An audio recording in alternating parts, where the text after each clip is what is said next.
வணக்கம். மனம் கவர்ந்த பங்குச்சந்தை அப்படிங்கிற இந்த தொடரில் வார இறுதி நாட்களில் கமாடிட்டிஸில் கோல்டு, சில்வர் மற்றும் க்ரூட் ஆயில், அதே மாதிரி பங்குச்சந்தையில் நிஃப்டி மற்றும் அதனுடைய செக்டார்ஸுகளை பற்றி பார்த்துட்டு வரோம். இந்த வாரம் எப்படி செயல்பட்டிருக்கு, அடுத்த வாரம் எப்படி செயல்பட வாய்ப்புகள் இருக்குது அப்படிங்கிறத நம்ம தொடர்ந்து பார்த்துட்டு வரோம். அந்த வகையில் இந்த வாரம் நம்ம என்னென்னு பார்க்குறதுக்கு முன்னாடி புதிதாக இணைந்துள்ள அத்தனை நல்ல உள்ளங்களுக்கும் என்னுடைய மனமார்ந்த நன்றிகள். உங்களுடைய லைக்ஸ், கமெண்ட்ஸ் மற்றும் சப்ஸ்கிரிப்ஷன் மூலிமா நீங்கள் கொடுத்துட்டு வர்ற ஆதரவுக்கு மிக்க நன்றி. வழக்கம் போலவே கமாடிட்டிஸில் முதல்ல கோல்டுலேருந்தே ஆரம்பித்து பார்த்துடலாம். கோல்டு இந்த வாரம் $2157 நெருக்கத்தில் இப்போ ட்ரேட் ஆகிட்டுருக்கு. போன வாரம் நம்ம 2200 சொல்லப்பட்ட அந்த ரெசிஸ்டன்ஸ் ஏரியா நெருங்கி 2195 கிட்ட ட்ரேட் ஆகிட்டு இருக்கும்போதே நம்ம அந்த பர்டிகுலராக லைவ் ட்ரேடிங் நடக்கும்போதே நம்ம பார்க்கக்கூடிய ஒரு சிச்சுவேஷன் ஏற்பட்டுச்சு. அதை தாண்டி பெருசாக ஒன்றும் அந்த வாரம் மூவ் பண்ணி 2200 கடக்கலை. இருந்தாலும் கூட $2150 மேலேயே இந்த வாரம் மெயின்டைன் பண்ணிக்கிட்டு இருக்காங்க. இப்போ இது வரைக்கும் என்ன செய்து வரக்கூடிய வாரத்தில் அப்படிங்கிறத வெயிட் பண்ணி பார்க்கலாம். ஒருவேளை $2200 கடக்கக்கூடிய வாய்ப்பு ஏற்பட்டால் 2255 அப்படிங்கிறது நெக்ஸ்ட் ரெசிஸ்டன்ஸாக வர்றதுக்கு சான்சஸ் இருக்குது. ஒருவேளை இந்த 2200 ஒரு ரெசிஸ்டன்ஸாக எடுத்துக்கிட்டு கீழே வரும்போது 2100, 2055 கூட ஒரு முக்கியமான சப்போர்ட்டுகளாக மாறிடும். பார்க்கலாம் வரக்கூடிய வாரத்தில் என்ன செய்யுது அப்படிங்கிறத. அடுத்து சில்வர் இந்த வாரம் $25 கடந்திருக்காங்க. அதில் ஒரு மூமெண்ட் இருந்துக்கிட்டு இருக்கிறத நம்ம பார்க்க முடியுது. போன வாரமே சொன்னோம் 24 கடக்கும்போது 25, 26 நோக்கி போகிறதுக்கான வாய்ப்புகள் இருக்குதுன்னு. இப்போ கிட்டத்தட்ட அதை நெருங்கிக்கிட்டு இருக்காங்க. ஸோ 26 கட் பண்ணும்போது 27.50 அடுத்த லெவலாக போகலாம். 24 ஒரு முக்கியமான சப்போர்ட்டாக போன வாரத்துலேருந்தே இருந்துக்கிட்டு இருக்கிறத நம்ம பார்க்க முடியுது. பார்க்கலாம் அடுத்த வாரம் இந்த 26 தொடுதா அப்படிங்கிறத. 26 கடக்கும்போது இன்னும் கொஞ்சம் ஸ்மார்ட்டாக மேலே போகிறதுக்கான வாய்ப்புகளை சில்வர் கொடுக்கும்னு எதிர்பார்த்துட்ருக்கேன். என்ன செய்யுதுன்றதை வெயிட் பண்ணி பார்க்கலாம். அடுத்து க்ரூட் ஆயில் $81 கிட்ட இப்போ ட்ரேடிங் நடந்துகிட்ருக்கு. 82 நெருங்கி வந்திருக்காங்க இந்த வாரம். ஸோ க்ளோசிங் அது கிட்ட தான் இருக்கும் இந்த வாரம்னு எதிர்பார்க்கலாம். 82 அடுத்த வாரம் கடக்கக்கூடிய சந்தர்ப்பம் ஏற்பட்டுச்சு அப்படின்னா 88 அடுத்த லெவலாக வர்றதுக்கு வாய்ப்புகளாக இருக்கும். ஒருவேளை அந்த இடத்த ரெசிஸ்டன்ஸாக எடுத்துக்கிட்டு 82லேருந்து கீழே வர ஆரம்பிக்கும்போது மறுபடியும் 72 நோக்கி வர்றதுக்கு தன்னை தயார்படுத்திக்கலாம்.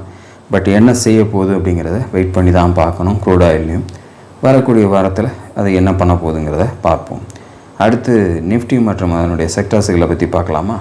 நிஃப்டி இந்த வாரம் 22,023 லெவலில் க்ளோசிங் கொடுத்துருக்காங்க. 22,490 ஒரு ரெசிஸ்டன்ஸாக கொடுத்துருந்தோம். கிட்டத்தட்ட போன வாரம் அந்த நெருக்கத்தில் தான் க்ளோசிங் கொடுத்தாங்க. இந்த வாரம் அதை தாண்டி ஒரு ஸ்ட்ராங்காக போகுமா அப்படின்னு பார்த்தோம், ஆனால் போகலை. மறுபடியும் அது கீழே இருக்கக்கூடிய சப்போர்ட்டான 22,000 நோக்கி ஒரு க்ளோசிங்கை கொடுத்துருக்கிறத பார்க்க முடியுது. ஸோ இதுதான் இந்த ரெசிஸ்டன்ஸ் அண்ட் சப்போர்ட் அப்படின்னு நம்ம கொடுக்கறதுக்கான ஒரு ஸ்ட்ரென்த். அதாவது மார்க்கெட் எந்த டைரெக்ஷனில் போகிறதுக்கு தன்னை தயார்படுத்திக்குது, எப்படி அதனுடைய தன்மை இருந்துக்கிட்டு இருக்குது அப்படிங்கிறத நம்ம புரிஞ்சுக்கிறதுக்கு தான் இந்த இண்டெக்ஸுகளையும் நம்ம அதே மாதிரி செக்டாரல் இண்டெக்ஸையும் நம்ம பார்த்துக்கிட்டு இருக்கோம். செக்டாரல் இண்டெக்ஸை எதுக்கு பார்க்குறோம் அப்படின்னா அந்த பர்டிகுலர் செக்டார்ஸில் நம்ம இன்வெஸ்ட் பண்ணும்போது அதனுடைய மூவ்ஸ் எப்படி இருக்குது அப்படிங்கிறத ஒரு ஸ்ட்ரெங்தன் இருந்தால் அதை தொடரலாமா வேண்டாமா இல்லை வெயிட் பண்ணலாமா அப்படின்றத நம்ம பார்க்குறதுக்கு ஒரு யூஸ்ஃபுல்லான ஒரு விஷயமாக இந்த இண்டெக்ஸ் இருக்குது அப்படிங்கிறதுக்கு தான் இப்போ நம்ம பார்க்குறத. இந்த சப்போர்ட் அண்ட் ரெசிஸ்டன்ஸ் நமக்கு எவ்வளோ பெரிய சப்போர்ட்டாக இப்போ 22,490 தாண்டி மேலே போகிறதுக்கு வாய்ப்புகள் கொடுக்கல அப்படின்னா கீழே வந்துடும் அப்படின்னு நம்ம போன வாரமே என்னுடைய ஸ்பீச்சில் நான் சொன்ன விஷயந்தான். அப்படி வரும்போது அந்த 22,000 முதல் சப்போர்ட்டை நோக்கி வந்திருக்கு. இப்போ இதையும் உடச்சி கீழே வரும்போது அடுத்த மெயின் சப்போர்ட்டாக 21,485 முக்கியமாக இருந்துக்கிட்டு இருக்கு. ஒரு இன்ட்ரீம் லெவலாக 21,840 ஒரு முக்கியமான லெவலாக இருக்கும். என்ன செய்ய போகுது வரக்கூடிய வாரத்தில் அப்படிங்கிறத வெயிட் பண்ணி பார்க்கலாம். அடுத்து செக்டார்களை பார்க்கலாமா. செக்டார்களில் வழக்கம் போல் நம்ம முதல்ல பார்க்குறது பேங்க் நிஃப்டி எடுத்துக்கிட்டிங்கன்னா போன வாரம் ஒரு மிகப்பெரிய ஏற்றத்தை கொடுத்து மேலே போச்சு. இந்த வாரம் ஒரு மிகப்பெரிய இறக்கத்தை கொடுத்து கீழே வந்திருக்கு.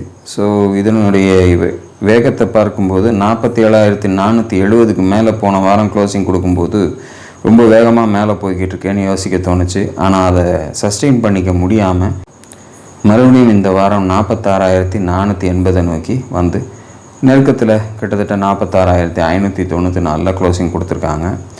ஸோ அடுத்த வாரம் இந்த சப்போர்ட் அண்ட் ரெசிஸ்டன்ஸ் லெவலில் தாண்டி மேலே போகுதா கீழே வருதா அப்படிங்கிறத வெயிட் பண்ணி பார்ப்போம்.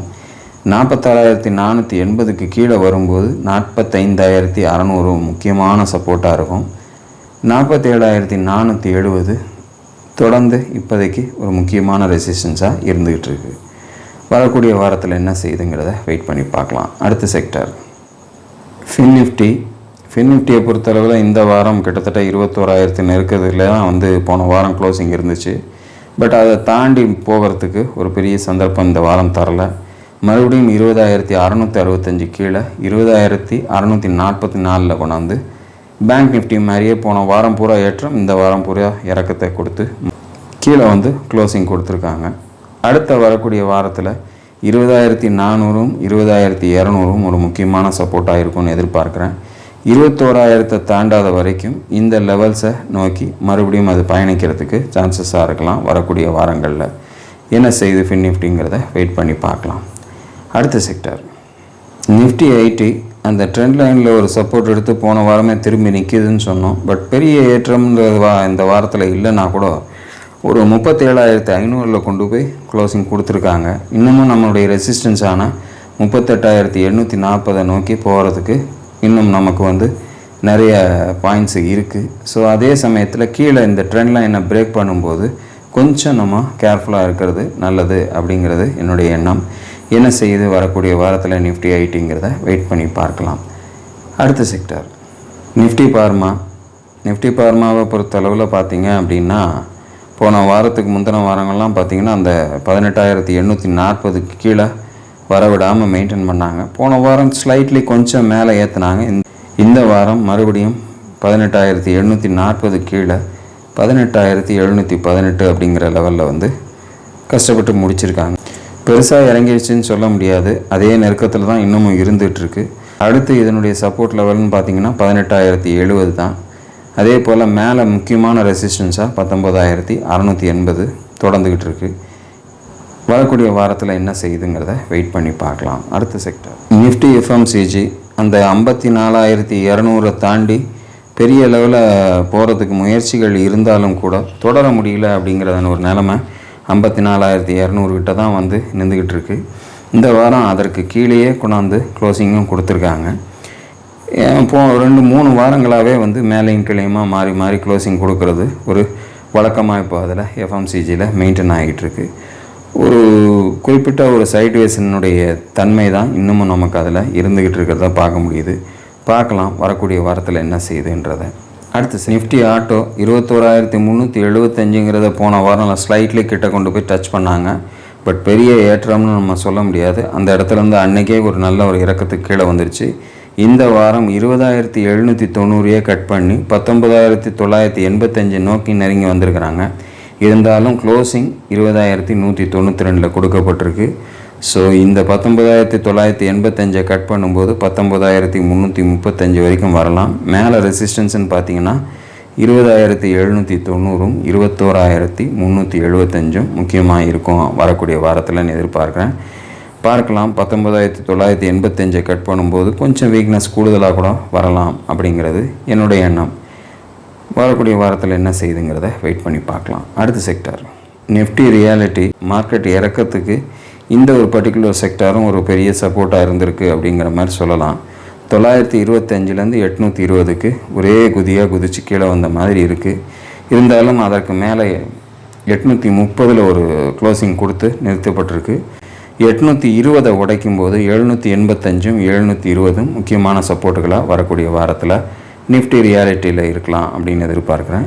என்ன செய்யுது அப்படிங்கிறத வெயிட் பண்ணி பார்க்கலாம். அடுத்த செக்டார் நிஃப்டி மெட்டல் 7,802 க்ளோசிங் கொடுத்துருக்காங்க.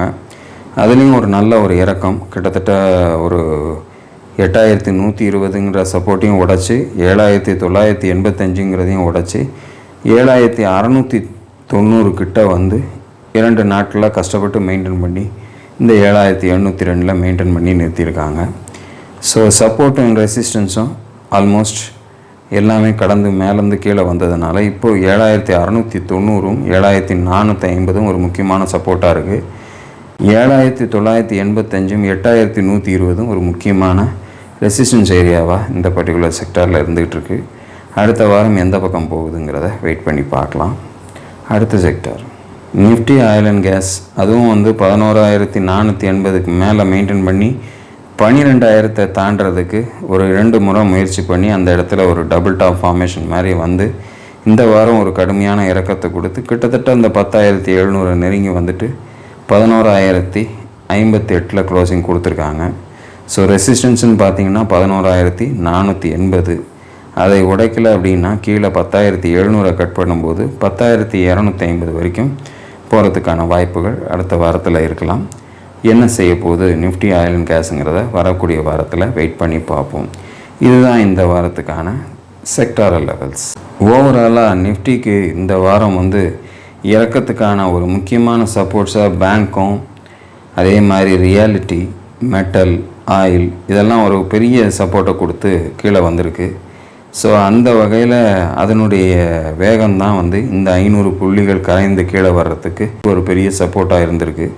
ஸோ இது தொடருதா அப்படிங்கிறத வரக்கூடிய வாரத்தில் வெயிட் பண்ணி பார்ப்போம். உங்களுடைய இன்வெஸ்ட்மெண்ட்ஸை எந்தெந்த சப்போர்ட் லெவலுக்கு மார்க்கெட்டு வருது, இண்டெக்ஸ் வருதுங்கிறத வெயிட் பண்ணி பார்த்து அதை பேஸ் பண்ணி உங்களுடைய இன்வெஸ்ட்மெண்ட்டை கொண்டு போங்க. குறிப்பாக இண்டெக்ஸ் மட்டும் இல்லாமல் நம்ம செக்டார் லெவல்ஸையும் நம்ம சொல்கிறதுக்கு காரணம், நீங்கள் வைத்திருக்கக்கூடிய பங்குகளுடைய செக்டார்ஸுக்கு என்ன பர்ஃபார்மன்ஸ் இருக்கோ அது உங்களுடைய பர்டிகுலர் பங்குலையும் ரிஃப்ளெக்ட் ஆகிறதுக்கு சான்சஸ் இருக்குங்கிறத மனதில் வைத்து கொள்ளுங்கள். ஸோ அதை பேஸ் பண்ணியே நீங்கள் உங்களுக்கு பார்க்கும்போது அதை ஹோல்ட் பண்ணலாமா இல்லை எக்ஸிட் பண்ணலாமா அப்படிங்கிறதுக்கு ஒரு முக்கியமான ஒரு சப்போர்ட்டாக அந்த பர்டிகுலர் இண்டெக்ஸினுடைய மூமெண்ட் நமக்கு இருக்கும் அப்படிங்கிறது என்னுடைய அனுபவத்தில் நான் சொல்லக்கூடிய விஷயம். ஸோ ஃபாலோ பண்ணக்கூடிய நீங்களும் இந்த மாதிரியான விஷயங்களை எடுத்து புரிந்து கொண்டு செயல்படணும் அப்படிங்கிறது என்னுடைய எண்ணம்.